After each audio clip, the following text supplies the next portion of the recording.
Okey, ini adalah keseluruhan daripada format jawapan bila kita menjawab sesuatu soalan. Jadi dalam soalan sudah pasti saya kata tadi, kita memiliki 4 elemen penting yang perlu kita fahami dalam setiap soalan yang diberikan. Pertama, kita kena faham tugasannya, latar masa, latar tempat, dan yang paling penting adalah kehendak soalan.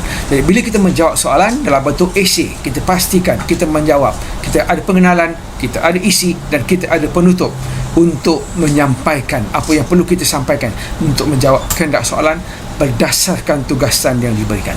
Jadi sepasti markah yang kita beri dari setiap isi yang kita jawab itu, sama ada pengetahuannya 8 markah, takulan 6 markah, ataupun komunikasi 6 markah. Jadi semua bahagian ini mesti kita jelaskan, terutamanya di bahagian isi, di mana isi itu memberi 8 markah pengetahuan dan juga 6 markah takulan. Jadi setiap isi mesti ada fakta utama, fakta lanjutan, dan dihuraikan dengan baik, dan ada huraian lanjutan, ada contoh, dan kalau ada masa kita berkemampuan, kita boleh membuat pengukuhan setiap isi yang kita berikan. Jadi itulah perkara penting dalam struktur jawapan kita.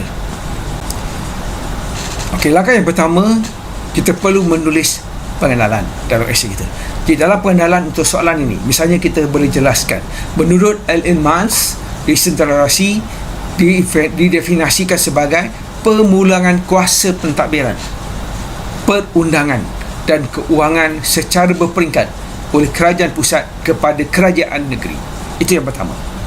Yang kedua, kita menjelaskan pada masa yang sama juga, kerajaan pusat mengekalkan kuasa yang cukup untuk menjaga keselarasan pentadbiran dan juga kestabilan keuangan di peringkat persekutuan dan juga di peringkat negeri. Dan yang ketiga, kita perlu jelaskan juga pembentukan Persekutuan 1856 telah mewujudkan satu sistem pemusatan kuasa yang keterlaluan di tangan Residen Jeneral di Kuala Lumpur. Okay, semua hal ehwal pentadbiran ditadbirkan di bawah jabatan-jabatan persekutuan yang berpusat di Kuala Lumpur. Itu yang dipanggil sebagai persekutuan.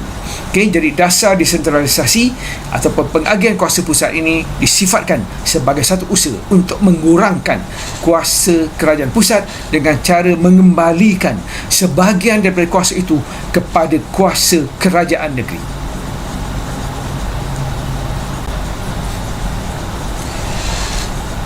Okay, isi yang pertama yang perlu kita jelaskan adalah sebab-sebab berlakunya desentralisasi. Jadi pelajar kena faham, dia sebut desentralisasi itu pengagihan kuasa pusat, daripada kerajaan pusat di Kuala Lumpur kepada kerajaan negeri di di Selangor, di Pahang, di Negeri Sembilan dan juga di Perak.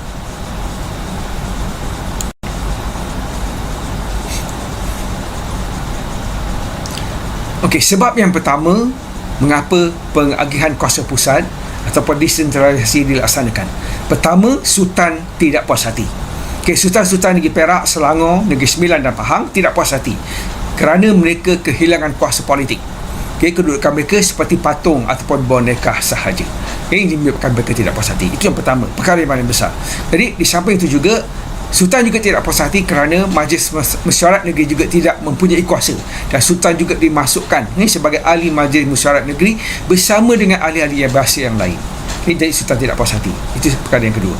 Dan Sultan juga tidak puas hati disebabkan Majlis Mesyuarat Negeri ini tidak mempunyai kuasa ke atas perbelanjaan awam, melantik, menukar atau memecat pegawai kerajaan dan menetapkan gaji tanpa persetujuan daripada Residen Jeneral ataupun Governor. Jadi ini perkara-perkara penting yang menyebabkan Sultan tidak puas hati dari segi pengagihan kuasa pusat. Kuasa pusat yang keterlaluan di Kuala Lumpur menyebabkan kerajaan negeri tidak ada kuasa dalam beberapa perkara, khususnya pentadbiran pada waktu itu. Jadi itu adalah sebab